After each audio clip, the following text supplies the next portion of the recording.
አክበር እያሉን ያረዱት አይናችን እያየን የታረደው አስቻለው ከወረዳ እስከ ዞን ድረስ ባለስልጣናት ያሉት ሙስሊሞች ናቸው። በጣም ተጽዕኖ ያደርሱብናል። ድምጻችን አይሰማም። ሁላችንም የማህተብ ልጆች ነን። ከዚህ በላይ ሌላ ምን አለ ታዲያ? ሰው በሃይማኖቱ ከተገፋ እየታረደ አርደው እንኳን እኮ እንደ ሰው አልተውትም እኮ ድረስ በሶስተኛ ቀን ነው ሬሳው የተነሳው። ኃይሌ ወንድሜ ነው፣ ዘመዴ ነው። በሶስተኛው ቀን ነው ሬሳውን ጅብ በልቶት። የሰው ልጅ እንዴት ጅብ ይበላዋል? ሰው እንዴት በማህተቡ ታርዶ? ያለ ትግል ነስር የለም። ያለ ጂሃድ ያለ ትግል የኢስላም ዳር ድንበር ሊከበር አይችልም። ያለ ጂሃድ ያለ ትግል ሙስሊሞች በነጻነት የትም ቦታ ሆነው ጌታ አላህን ማምለክ አይችልም። በጨካኞች ተገድለዋል እና የገረመኝን ምነግራችሁ ስለገደሉት ሰዎች አይደለም። ይሄንን ሞት የታዘቡ 4 የሚሆኑ ወጣቶች ምን እንዳሉ ስነግራችሁ ነው ደስ የሚለኝ። የገዳዮች ወገን የሚሆኑ 4 ወጣቶች ናቸው እና ምን አሉ መሰላቸው? በመግደል የምትወረስ መንግስተ ሰማያት ትቅርብን። ወንድሜ ሲገሉን ጽድቅ ከሆነ ራሳችን ስንከላከል ጽድቅ ማይሆንበት ምክንያት የለም። ሰምተሃል? ሲገሉን ጽድቅ ከሆነ ራሳችን ስናድን ጽድቅ ማይሆንበት ምክንያት ፈጽሞ የለም። ሳልጥል አልወድቅም፣ አለቀ። በድንጋዩን በጥርሲውን በመኪናዩን በመጥረቢያዩን አይዶን ኖ ፈጽሞ ሳልጥል አልወድቅም። ቤተሰቤን ዋናው ነገር ምንድነው? አንተ አትድረስበት። ሊገልህ ሊያጠፋህ ሊያርድህ የመጣውን መከላከል መጽሐፍ ቅዱሳዊ ነው። የአሜሪካ የህገ መንግስቷ መጀመሪያ አንቀጽ ነው። የተባበሩት መንግስታት የቻርተሩ የሚደግፈው ነው። የኢትዮጵያ ወንጀለኛ መቅጫም ህገ መንግስቱም ራስን መከላከል። አላህ አክበር እያሉን ያረዱት አይናችን እያየን የታረደው አስቻለው ከወረዳ እስከ ዞን ድረስ ባለስልጣናት ያሉት ሙስሊሞች ናቸው። በጣም ተጽዕኖ ያደርሱብናል። ድምጻችን አይሰማም። በቃ ሀሳባችንን ማንም ሊያዳምጠን አልቻለም። ቤት ማቃጠል ጀመሩ። መጀመሪያ ይህን ቤት ሲያቃጥሉ ህዝቡ ግማሹ መሸሽ ጀመረ። ወሳኝ የሚባሉ ቦታዎችን መውጫ መንገዶችን ዘጉ። ህዝበ ክርስቲያኑ እንዳይወጣ። የአደጋ ከደረሰበት ውስጥ አንዱ እኔ ነኝ። ለመታረድ ከተዘጋጀ ሰው ውስጥ አንዱ እኔ ነኝ። ፈጣሪ እንደው ትረፍ ብሎኝ ነው የተረፍኩት እና ማህተብ ስላሰርን ይመስለኛል። ሁላችንም የማህተብ ልጆች ነን። ከዚህ በላይ ሌላ ምን አለ ታዲያ? ሰው በሃይማኖቱ ከተገፋ እየታረደ አርደው እንኳን እኮ እንደ ሰው አልተውትም እኮ። የታረደበትን ጉሮሮ እኮ ነው በእንጨት እየወጉ አይኑን አውጥተውት እያየን። ሴቷን በተለያየ 3 ቦታ በስለት ወቅተዋት ጭንቅላቱ አካባቢ እዚህ ጋር መተዋት። የተሰርጉዶ ነው ህይወቷ ያለፈው። እኔ የእውነት ሰው መሆኔን የጠላሁበት በጣም ያሳዘነኝ ሰው እንዴት መቀበር እንኳን እስከሚያቅተን ድረስ በሶስተኛ ቀን ነው ሬሳው የተነሳው። ኃይሌ ወንድሜ ነው፣ ዘመዴ ነው። በሶስተኛው ቀን ነው ሬሳውን ጅብ በልቶት። የሰው ልጅ እንዴት ጅብ ይበላዋል? ሰው እንዴት በማህተቡ ታርዶ እንዴት እንደዚህ ይሆናል? ጨርሳለን። በአላህ ፍቃድ አላሁ አክበር። ጂሃድና ውጅበት አላሁ አክበር አለን። እስከ ዳር እንነሳበት። የቁም ሬሳ ናቸው። ጂሃድ ያለ ትግል ነስር የለም። ያለ ጂሃድ ያለ ትግል የኢስላም ዳር ድንበር ሊከበር አይችልም። ያለ ጂሃድ ያለ ትግል ሙስሊሞች በነጻነት የትም ቦታ ሆነው ጌታ አላህን ማምለክ አይችሉም። የግድ ነጻነታቸው እንዲከበር የኢስላም ባንዲራ ከፍ ብሎ እንዲውለበለብ ምድር በአላህ ሸሪዓ እንድትተዳደር ጂሃድ ግድ ነው። ጂሃድ ከሌለ እስልምና ውበት የለም። ጨክኑ ክርስቲያኖች፣ ሃይማኖታችሁን ጠብቁ። ጽኑ በሃይማኖታችሁ። ክርስትናችሁን ጠብቁ። ታሪካችሁን ለልጆቻችሁ ንገሩ፣ አስተምሯቸው። ዛሬ ሃይማኖትን የሚበርዝ ሃይማኖትን የሚያጠፋ ታሪክን የሚያበላሽ ህዝብን የሚያለያይ ህዝብን የሚከፋፍል የሚያራርቅ እርስ በርስ የሚያጋድል በሽታ መጥቶብን መከራ ላይ ነው ያለነው። መተሳሰብ ያስፈልጋል። መጽናት ያስፈልጋል። እግዚአብሔር ይታረቀን። ምንድነው ዝም በሉ አይባልም። ከአንበድኛ ይቆጥሩ አይሞትም። ምስጢር አይደለም፣ ፖለቲካ አይደለም። ኢትዮጵያውያን አለቁ። ልጨምራ፣ በቀለኛ አይደለም ተከላካይ ግን ራሱን መጠበቅ ወንጀል አይደለም። ፍትሐ ነገሥት አንቀጽ 45 ላይ ሀገርን የሚያጠፉ ቤተክርስቲያን የሚወሩ ይመጡ ተንስ ወተቃተል፣ ተነስና መልሳቸው። ፍትሐ ነገሥት አንቀጽ ላይ ይሄኛው በጣም ጥቅስ ለለመድነ ሰዎች ጥቅሱን በደንብ እናሳያችሁ። ቅድም የኔታም እንዳሉት ማቴዎስ ዮሐንስ ወንጌል ምዕራፍ 2 ከቁጥር 17 ጀምሮ ያለው ስናይ ቤቴ የጸሎት ቤት ይባላል ብሎስ ቤቱን አጽድቷል። ግን አንዱ ስለ ብዙ ሙቷል፣ ስለ ብዙዎች ግን ቤተክርስቲያን አድኗል። አስባችኋል? ስለ ብዙዎች ቤተክርስቲያን አዳነ፣ አንዱ ግን ስለ ብዙዎች ሞተ። እንዲህ ስላችሁ ምንም ይሁን ምን ስለ ሃይማኖቱ መከራ የሚቀበል ሰው ሰማዕቱ። ስለ ሃይማኖቱ ምንም ይሁን ምን በደለኛ ምናምን ሊሆን ይችላል። ስለ ሃይማኖቱ መከራ ከተቀበለ ሰማዕቱ። የምንጠቅሳቸው ጥቅሶችን ፊትህን ቢመታ መልሰህ ስጠው የሚባለው ይሄ ቃል ለወንድሜ ለክርስቲያን የሚያገለግል ቃል። ኦርቶዶክስ ቀዳሽም ተኳሽም አራቂም ነው የነበረው። ጅላጅል አልነበረም። ይቀድሳልም ያርሳልም ይጠብቃል። በዚያ ስሪት ነው የነበረው። አለጭ አይዛብ ነው፣ አይምርም። ዘንዶ ውጦ ነው የሚያላምጠው። አሁን እየሆነ ያለው ኦርቶዶክስ ውጦ ማላመጥ ነው እየሆነ ያለው። ውጦ ማላመጥ፣ ስርዓቱን ውጦ ማላመጥ። ክርስቲያን ሕፃንም ትልቅም ሴት ሳልጥል አልወድቅም፣ ሳልለውጥ አልለወጥም። ይሄ ነው ሚሴጁ የመጀመሪያ ለእኔ። ክርስቲያን የሆንክ ሰው አእምሮ እንደዛ አስተካከል። ቤተ ክህነት ክዶሃል፣ መጅሊስና አብይ ዘምተውብሃል፣ ዓለም ዝም ብሎሃል፣ ማንም አይደርስልህም። ስለዚህ ሳልጥል አልወድቅም። አለቀ። በድንጋዩን በጥርሲውን በመኪናዩን በመጥረቢያዩን አይዶን ኖ ፈጽሞ ሳልጥል አልወድቅም። ቤተሰቤን ለገዳይ አሳልፌ አልሰጥም የሚል መሆን አለበት። አባት ወጣት ወላጆችን አላስገድልም ማለት አለበት። ያን ጊዜ ገዳዮች ፈሪ ስለሆኑ ገዳዮች ተሸፍነው አይደለ ሰው የሚገሉት። ለምን? ከገደሉ በኋላ ለመኖር ነው። እንደኛ ጌታ ጋር ለመሄድ አይደለም። እዚሁ ምድር መሬት ለማስፋት ነው። ሆዳቸው ነው ሰው የሚያስገድላቸው። ስስት ነው፣ ስግብግብነት ነው። ስለዚህ በሰማዕትነት መቋቋም የግል ውሳኔ ነው። መጀመሪያ ይሄ መልፈስፈስ ቃል ላይ መጣላት አይደለም። በቃ ሳልጥል አልወድቅም፣ ፈጽሞ አልወድቅም። ይሄ ስነ ልቦና መዳበር አለበት። ይሄ አንድ ነው። መፍትሄው የተለያየ ነው፣ በጣም ብዙ ነው። አንደኛው በግል መወሰን ነው። ክርስቲያንን ክርስቶስ ጋር ነው የሚሄደው። ሳልጥል አልወድቅም ብሎ መወሰን ነው። ክርስቲያን ሕፃንም ትልቅም ሴትም ሳልጥል አልወድቅም፣ ሳልለውጥ አልለወጥም። መደራጀቶች ያሉት መደራጀቶች ፊት ለፊት ወጥቼ ግንባር ላይ ቀርቤ ነው የምናገረው። ሀሳብ ነው የምሸጠው እኔ። እዚህ ሀሳቡን የገዙ ሰዎች ልክ እንደ ወለጋው ልክ እንደምኑ ራሳቸውን እየገዙ ነው ማለት ነው።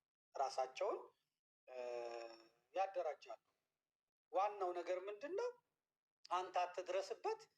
ሊገልህ፣ ሊያጠፋህ፣ ሊያርድህ የመጣውን መከላከል መጽሐፍ ቅዱሳዊ ነው። የአሜሪካ የህገ መንግስቷ መጀመሪያ አንቀጽ ነው። የተባበሩት መንግስታት የቻርተሩ የሚደግፈው ነው። የኢትዮጵያ ወንጀለኛ መቅጫም ህገ መንግስቱም ራስን መከላከል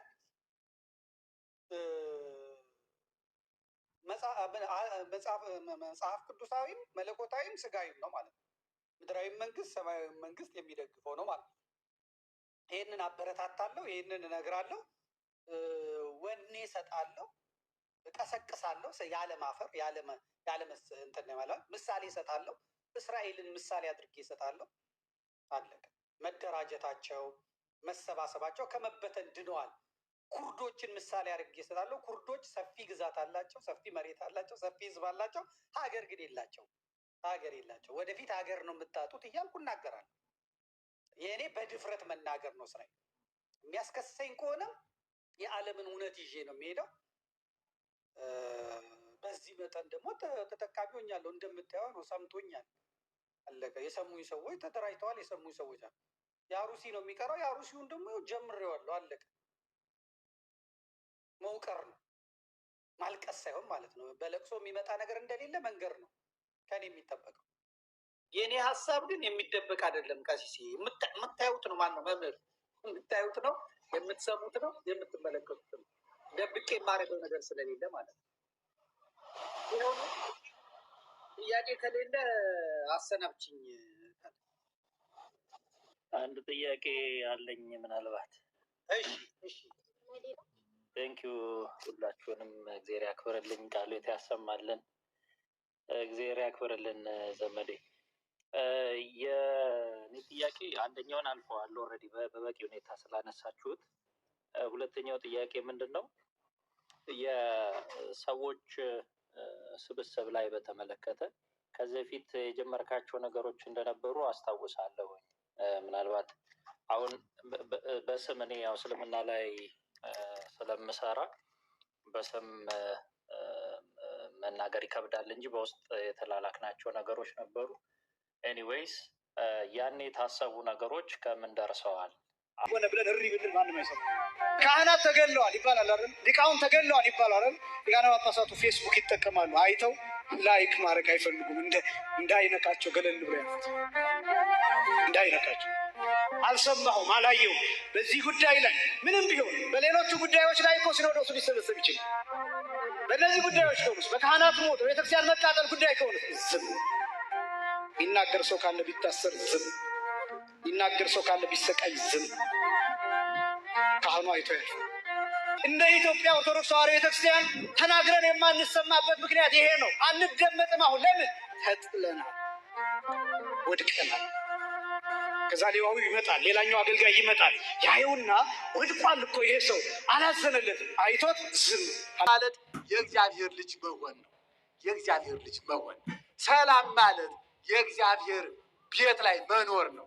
ሰላም ማለት አንዲት ሃይማኖትን በእውነት የሚሞቱላት እንጂ የማይገድሉባትን ሃይማኖት አጽንቶ መኖር ነው። አንድ ቦታ ላይ በሰሞኑ የሆነውን ሰምታችኋል። ወገኖቻችን በጨካኞች ተገድለዋል። እና የገረመኝን የምነግራችሁ ስለገደሉት ሰዎች አይደለም። ይሄንን ሞት የታዘቡ 4 የሚሆኑ ወጣቶች ምን እንዳሉ ስነግራችሁ ነው ደስ የሚለኝ። የገዳዮች ወገን የሚሆኑ 4 ወጣቶች ናቸው። እና ምን አሉ መሰላቸው? በመግደል የምትወረስ መንግስተ ሰማያት ትቅርብን፣ ትቅርብን። ስለዚህ ገድለን ከሆነ መንግስቱን የምንወርስ ይህ ሃይማኖት አይደለም ብለው አንዱ ነጋር ይጠመቃል፣ ሌሎቹም ይቀጥላሉ።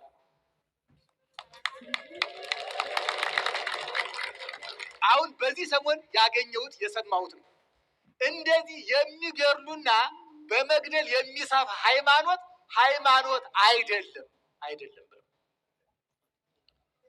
እንዴ! ሰውን ከመግደል የከፋ ኩነኔ ያለ እንዴ? ሲኦል እኮ የምታስፈራን እኮ አስባ ስቃይ ስለሆነች እኮ ነው። ሰው እንደ በግልገል እንደ ፍየል እያጓጎረ ከመሞት ሲሞት ከመስማት የበለጠ ምን ክፋት አለ? ምን ሲኦል አለ?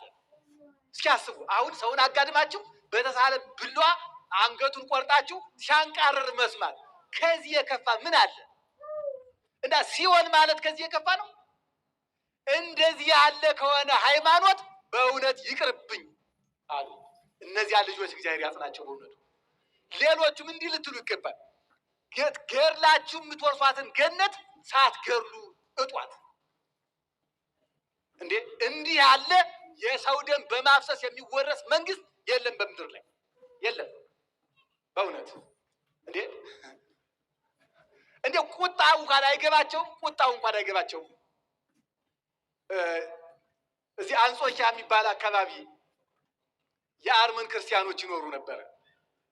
እነዚህ የአርመን ክርስቲያኖች በዚያ ወልድ ዋሕድ እያሉ እያመለኩ ሲኖሩ በአንድ ወቅት በዚያ አካባቢ የሚኖሩ አሕዛብ ተነሱና ስቃይ ያደረሱባቸው፣ መከራ አጸኑባቸው።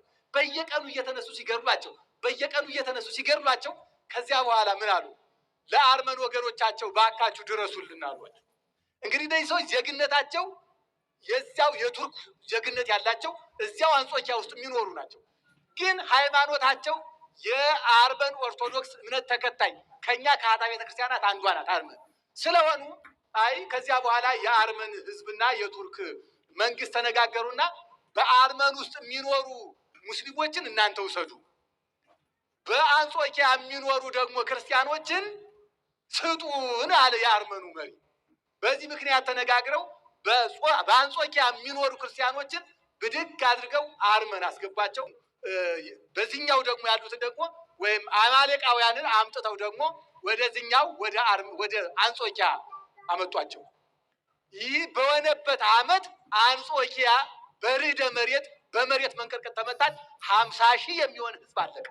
የዛሬ 3 ዓመት ነው የምነግራቸው። ይሄ ዛሬ አንጾኪያ ስታያት ፍርስራሽ፣ አንድም የጸና ቤት የላትም። ፍርስራሽ ናት፣ ውድም ያለች እንደገና በመሰራት ላይ ያለች 50,000 ሰው የሞተ የተፈናቀለው የቆሰለው የተጎዳው አይደለም፣ የሞተው ብቻ 50,000 ሰው የዛሬ 3 ዓመት የሆነ ነው። እነዚህም አርመናውያን ያንን ቦታ ወይም የአርመን ኦርቶዶክስ እምነት ተከታዮች የሆኑ እነዚህ ክርስቲያኖችም ያችን ሀገር የለቀቋት ከ5 ከ6 ዓመት ባልበለጠ ጊዜ ነው። እና ክርስቲያኖችን ስታጸዱ መከራ ሊመጣ እንደሚችል ለምን አትረዱም ወገኖቻችን? ሰውን ገድሎ ሰው እንዲኖር እግዚአብሔር ይወዳል ወይ? እንዲህ ያለ አምላክ ካላችሁ ሰው አስገድሎ የሚያጸድቅ አምላክ ካላችሁ ይሄ አምላክ አይደለም፣ ጋኔን ነው። ይሄ ጋኔን ነው፣ የሰው ደም የሚያስገብር ጋኔን እንጂ አምላክ አይደለም። እንዲህ ያለ መጽሐፍ ካላችሁም አቃጥሉት። አምላካዊ መጽሐፍ አይደለም፣ መለኮታዊ ቃል አይደለም፣ ሰይጣናዊ ነው። ምክንያቱም ሰውን ሰው ወዶ እንዲኖር ተዋዶ እንዲኖር እንጂ ሰውን ገድሎ ሰው እንዲኖር የሚያዝ አምላክ የለም። እንዲህ ያለ አምላክ የለም። ስለዚህ እንዲያው በዚህ የተረዱ እነዚያ ወጣቶችንም እግዚአብሔር በቤቱ ያጽና። በእውነቱ ሁላችሁም ግን እኛም ቢሆን ገዳዮቻችን ባለውለታዎቻችን ናቸው። መንግስቱን የሚያወርሷቸው ዜጎቻችን ለመንግስተ ሰማያት የሚያበቁልን ናቸው። ግን ሊጨርሱን እንደሚችሉ ግን ማሰብ መቻል አለብን። ሊጨርሱን እንደሚችሉም ግን ማወቅ አለብን። እያጸዱን እንደሆነ ማየት መቻል አለብን። ስለዚህ የሚመለከተው ስለ ክርስቲያን አምላክ ክርስቲያኖችን ጠብቅልን። የሚመለከት እባክህ ስለ ክርስቲያን አምላክ እንዴ ክርስትና ከሆነች በሞት ተመስርታ አሁንም ሞት ያለቀቃት ናት። አለን እንኖራለን እንደ ቸርነቱ። ግን ብፁዕ ቅዱስ አቡነ ማትያስ በሰሞኑ የጻፉት አለ። በዚህ ወቅት ያላችሁ ዜጎቻችሁ ሲሞቱ ያልተከላከላችሁ የሚመለከታችሁ በታሪክ አምድ በእናንተ ዘመን እንዲህ ያለ እልቂት ይጻፍባችኋል። በታሪክ አውድ ለትውልድ ይሄ ታሪክ ሆኖ ይቀመጥባችኋል። እናትን ከልጅ ፊት፣ ልጅን ከእናት ፊት ሲታረድ ዝም ያላችሁ ታሪክ ሆኖ ይጻፍባችኋል። እባካችሁ ለታሪካችሁ ተጨነቁ ብለዋል አባታችን። እኛም ይህን ጥያቄ እንጠይቃለን። እባካችሁ ስለ ታሪካችሁ ተጨነቁ። ታሪካችሁ በትውልድ ይጻፋል እና ለዚህ ታሪካችሁ ስትሉ የዚህን ዘመን ስልጣን የዚህን ዘመን መንበር የያዛችሁ እባካችሁ ሳናልቅ ድረሱ። እሱ ካልሆነ ወደማትቆጣጠሩት ሊደርስ እንደሚችልም ማወቅ ያስፈልጋል። ሰው ዝም ብሎ አይሞትም። ሲጨንቀው ሲጠበው የራሱን አማራጭ ይወስዳል እና እንዲህ አይነት ሰላም ዓለም አላት። እንዲህ አይነት ሰላም አንዱን ገድሎ አንዱ መኖር እንዲህ ያለ ሰላም እንዴ! ሰውን እየገደሉ መደሰት እንዲህ ያለ ሰላም። አይጥ እንኳን ሲመቱት ያሳዝናል። አይጥ ወጥመድዷ ስትባክን እንኳን ሲያዋት ታሳዝናለች። በእውነት እንኳን የሰው ልጅ ያ እኮ አካሉን እኮ ነው ባህሪውን እኮ ነው እየገደለው ያለ። ያ የዚያ የሚገድለው ሰው የሚሞተው ሰው ባህሪ እኮ የእሱ ባህሪ ነው እኮ። ያ ሰው እኮ እሱ ራሱ ነው የእሱ የአካሉ ክፋይ እኮ ነው። ለዚያ እኮ ነው የማታውቁት ሰው መንገድ ላይ ሞቶ አስከሬኑ ስታዩ አደነግጡ? ያስደነግጣል። የሆነ ሰው ሰውነቱ ተቆራጦ የሆነ ነገር ሆኖ ስታዩ አደነግጡ? ሰውነቱ ተገማምሶ የሆነ ደም ፈሶ ስታዩ አደነግጡ? ያ ባህሪ የእኛ ባህሪ ስለሆነ እኮ ነው የምትደነግጡት። እና ከዚህ የወጣ ሰላም ለሰው ማያዝን ይሄ የዓለም ነው። የእኛ አባት ግን ዓለም እንደሚሰጠው ያለ ሰላም አልሰጣችሁም፣ ፍጹም ሰላሜን እሰጣችኋለሁ፣ እሳት ውስጥ ገብታችሁ የሚያዘምር ሰላሙን ያድለን። መስባት ያለን የለም ጥልቅ ኃጢአት ለመተው ሞክረን ደጋግመን ያቃተን ነገር ዝምቱ፣ ግብረ አውናኑ፣ ጭፈራው፣ ሐሜቱ፣ ዘረኝነቱ በጣም ጥልቅ ውስጥ ነው። ሀገራችን እያያችኋት ነው። ኑሮ ውድነቱን እያየን ነው። ትዳሩን እያየነው ነው። ቤተክርስቲያን እያየናት ነው። ምኑ ጋር ነው ጸጥ የሚል ሰላም ያለው? ምን ጥሩ ዜና እንሰማለን? አባቱን ገደለ ነው ዜና። ህፃናት ተደፈሩ ነው ዜና። ታግታ የተወሰደች ልጅ ሞተች ነው ዜና። ያለ ዜናቸው ህፃናት የታገቱ ብር የጠየቅን አይደለም። ሰው እየሞተ አይደለም። ኦርቶዶክሳዊ ክርስቲያን ሆነን ቤተ ክርስቲያን ነፍስ አውቀን ከመጣን ስንት ዓመት ሆነ? እግዚአብሔር የሚወደው ስንት ጾም ጾመናል? ቂም የሌለበት እንደኛ በደል ቢሆን ኖሮ እዚህ ነበር መቀመጥ የነበረ፣ ደረጃችን እዚህ ነበር። እንደምንሰራው ክፋት ቢሆን ኖሮ እንዲህ ነበር መኖር የነበረ። ኢትዮጵያ ኮንሰር ስለሚጠብቀን ምን ያሰራነው በደል አለ? ምን ያሰራነው ክፋት? ኦርቶዶክስ ተዋሕዶ ቤተክርስቲያን እንድጠፋ ለማድረግ ምን ያልተጠነሰ ሴራ ነበረ? ዛሬ በጾም ጾም ገንዘብ ተገን አድርገን ግሮሰሪ ስለገባን ከእግዚአብሔር እናመልጣለን። ገንዘብ ተገን አድርገን ወደ መናፍቃን አዳራሽ ስለገባን እናመልጣለን። ሰላም ለምን ይመስላችኋል? ከቤተ ክርስቲያን የወጡ ሰዎች በተለያየ ችግር ምክንያት በተለያየ በራሳቸው ምክንያት ከወጡ በኋላ የሚያንገበግባቸው ለምን ይመስላችኋል? ኮደላ ልብ እረፍት የለማ ጥብር ብሎ ሰክረው ዲያቆን እንኳን አባርኩ ግሮሰሪ እኮ መሽታ ቤት እኮ እንደዚህ መሰከረ ሳት ብሎታል እኮ ሞቅ ብሎታል። ያለ ቦታው ቄስ እኮ ነበር እኮ። እነዛ ሰዎች አንተን ይሰብካሉ። ለስሙ የሰንበት ተማሪ ነበር፣ ለስሙ ዘማሪ ነበር፣ ለስሙ ቀዳሽ ነበር፣ ለስሙ ሰባኪ ነበር። አንተ ግን ዝቅ ሲያደርግህ ወደ ጫንተራ፣ ዝቅ ሲያደርግሽ ክር እንዳትመጥሽ፣ ወደ መጠጡ እንዳትገባ የሆነች ቀን ጨጓራችን እንዲስታምሰን የታለች ሆስፒታል እኮ ምን ሁላችን ሁላችን እኮ እዛ ቢሆን እዛ እንገባለን። ስንቱ ቦክስ እንዳለ ብታየው፣ ስንቱ ሰው እኮ መራመድ አቅቶት እኮ በዊልቸር ነው የሚል እኮ ብታየው ኖሮ እኮ ብንመለከት አትታበይም። እግዚአብሔር እኮ ለማየት ስንት እኮ በግቤት አስተሳሰብ እኮ ብታዩ ይጓል። ሁሉም ራሱ ለማስመለጥ ነው ቤተክርስቲያን የሆነ ችግር የሚገጠመው። እግዚአብሔር የሰው እጥረት የመላእክ እጥረት የለም። ብናገለግለው ለጥቅማችን። ትህትና አንድ አስተያየት ብቻ ዘመዴ እንግዲህ ሚዲያው ላይ በደንብ ወጥረህ ያው በደንብ እየሰራህ ነው። ጀግና ወንድማችን ነህ። እፎይን ላስት ታይም እንግዲህ አቀርበኸዋል። እፎይን ጥሩ ይዘኸዋል ብዬ አስባለሁ። እኛን ይወክላል እሱ ከእስልምናው ሳይድ፣ እንደዛ ሁሉ ደግሞ ከክርስትናው ሳይድ አሁን ያወሩህ እነ መምህር ኤፍሬም ሌሎችም በጣም ትልልቅ ጥሩ መምህራን አሉ፣ በተለያየ ዘውግ የተሳሉ ሰውን መጥቀም የሚችሉ እና በውስጥ በኩልም በደንብ ብታወሩ እና የተሻለ ፍሬ ደግሞ ብናይ። ቲክቶክ ላይ ያሉ ቆራጥ ሰዎች አሉ፣ ብዙ ደግሞ እንጠብቃለን ከነሱ። ሚዲያው ደግሞ ትልቅ አጋጣሚ ነው ብዬ አስባለሁ የፈጠርከውና እግዚአብሔር አምላክ ቢፈቅድ በዚህ ወይም የበለጠ የቤተ ክርስቲያን ልጆች ብዙ ስራ ብንሰራ ብናያችሁ ደስ ይለናል። እግዚአብሔር ያክብርልኝ ሁላችሁ። ስንቴ ጥሪ ያቀረብኩ እንኳን አሁን ለእነ መምህር አይመችም፣ ኢትዮጵያ ውስጥ ላሉ ሰዎች አይመችም። ምንም ኢትዮጵያ ውስጥ የሌሉ ምንም የማይደርስባቸው ሰዎች እኮ በሚዲያው መጠቀም አልቻሉ። አለቀ። እፎይን በተጋባዥ መልክ ለሚነሳበት ጥያቄ መልስ እንዲሰጥ እኔ ባለሁበት ማቅረብ ይቻላል። ለእፎይ ግን ፕሮግራም መስጠት አይቻልም። ምክንያቱም የሚቀርቡትን ሰዎች ስለምታውቃቸው ማለት ነው። የሚዲያ ሕግ ስላለ ተግባባን። ያን ያለው ግን እንደ በቀደሙ አይነት ፈለገ ጥያቄ ተጠይቆ በጨዋ ደንብ አሸናፊ ሆኖ አይደል ያወጣው በቀደሙ እንደዛም መምጣት ይችላል። ከዛ ውጭ ግን ያሉት ነገሮች ሚዲያው ክፍት ነው። ፕሮፖዛሉን አቅርቦ የአየር ሰዓቱን በነፃ ወስዶ ማገልገል ነው። በቃ አለቀ። ህዝብ ነው የከፈተው፣ የህዝብ ገንዘብ ነው። ቢዝነስ ልሰራበት አይደለም የተከፈተው። ይኸው ነው። እናመሰግናለን። ይህ አይገባትም በሉ። ድምፃችሁን ከፍ አድርጋችሁ ይህ አይገባትም። ሀገር ለሰራችው፣ ሀገር ላቆመችው፣ ይህ አይገባችሁ። ሀገር ላቆመችው ድምጿን ስትቀንስ ዝም ያለች መስሏችሁ የነኳት አልፈዋል። እርሷ ግን ጸንታለች። ይህንንም አልፋ ነገም ትኖራለች። ድምፃችሁን ከፍ አድርጋችሁ ይህ አይገባትም። ሀገር ለሰራችው፣ ሀገር ላቆመችው አብረን ዘምራለን። ይህ አይገባትም።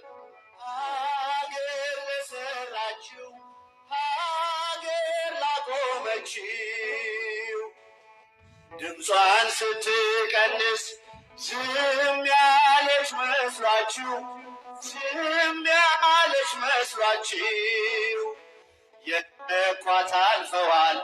እርሷ ግን ጸንታለች። ይህንንም አልፋ ነገም ትኖራለች። አይገባትም፣ አይገባትም።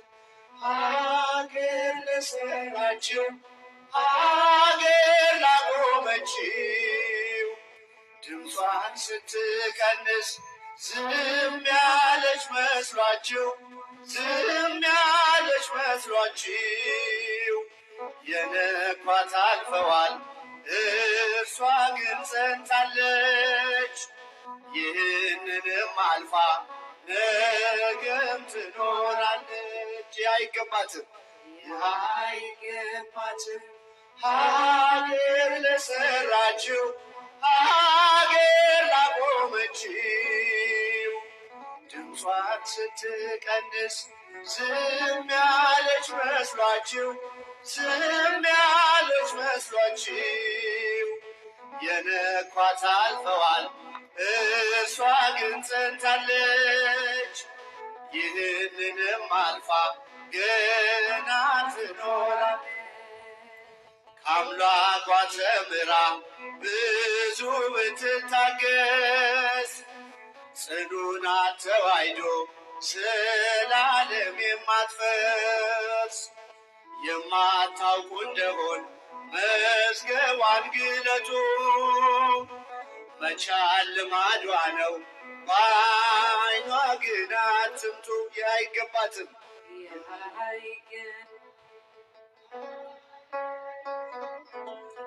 ሀገር ላቆመችው ድምጿን ስትቀንስ ዝም ያለች መስሏችሁ ዝም ያለች መስሏችሁ የነኳት አልፈዋል እርሷ ግን ጸንታለች።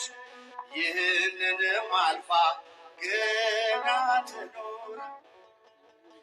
አርዮስ ንስጥሮስ መች ቻሉ ሊያጠፏት ግራኝና ዮዲት መች አነቋነቋት። ስድባችሁን ችላ ብትመርቃችሁ በመንገዷ ላይ ግን አትቆሙላችሁ። አይገባትም ከፍቱ አፋችሁ ሀገር ላቆመችው ድምጿን ስትቀንስ ዝም ያለች መስሏችሁ ዝም ያለች መስሏችሁ የነኳት አልፈዋል እርሷ ግን ጸንታለች። ይህንንም አልፋ ገና ትኖራለች። ይህ አይገባትም ሀገር ላቆመችው ድምጿን ስትቀንስ ዝም ያለች መስሏችሁ ዝም ያለች መስሏችሁ የነኳት አልፈዋል እርሷ ግን ጸንታለች። ይህንንም አልፋ ገና ወደ ኋላ አታይም እርፍን ጨብጣለች። በሥጋ ደም ጥበብ መቼ ትመካለች። ከእርሷ ላይ ውረዱ እጃችሁን አንሱ እሳትን ለማጥፋት እሳት አትለኩሱ። ከፍ ይህ አይገባትም ሀገር ለሰራችሁ ሀገር ላቆመችው ድምጿን ስትቀንስ ዝም ያለች መስሏችሁ ዝም ያለች መስሏችሁ የነኳት አልፈዋል እርሷ ግን ጸንታለች። ይህንንም አልፋ ገና ትኖራለች። አይገባትም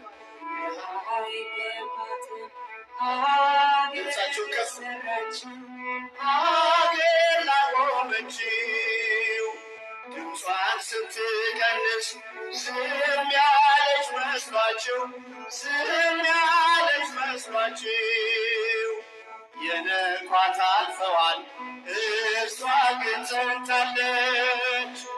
ይህንንም አልፋ ከአምላኳ ተምራ ብዙ ብትታገስ ጽኑ ናት ተዋሕዶ ስላለም የማትፈ መዝገቧን ግነቱ መቻል ልማዷ ነው በዓይኗ ግን አትምጡ። ይህ አይገባትም፣ ይህ አይገባትም። ሀገር ለሰራችው ሀገር ላቆመችው ድምጿን ስትቀንስ ዝም ያለች መስሏችሁ ዝም ያለች መስሏችሁ የነኳት አልፈዋል፣ እርሷ ግን ጸንታለች። ይህንንም አልፋ ገና ትኖራለች። መጨረሻ ይህ አይገባትም ሀገር ያቆመችው ድምጿን ስትቀንስ ዝም ያለች መስሏችሁ ዝም ያለች መስሏችሁ የልቧት አልፈዋል፣ እርሷ ግን ጸንታለች። ይህንንም አልፋ ገና ትኖራለች። ድምፃችሁን ከፍ ይህ አይገባትም ሀገር ለሰራችው ሀገር ላቆመችው ድምጿን ስትቀንስ ዝም ያለች መስሏችሁ ዝም ያለች መስሏችሁ የነኳት አልፈዋል፣ እርሷ ግን ጸንታለች። ይህንንም አልፋ ገና ትኖራለች። ሰላም ለኢትዮጵያ የሚል ጭፈራ ዘፈን ቢሆን ለብዙዎች እንዲዳረስ ሼር እና ኮፒ ሊንክ ታደርጉታላችሁ። እስኪ የተዋህዶ ልጆች ሼር ኮፒ ሊንክ አድርጉ።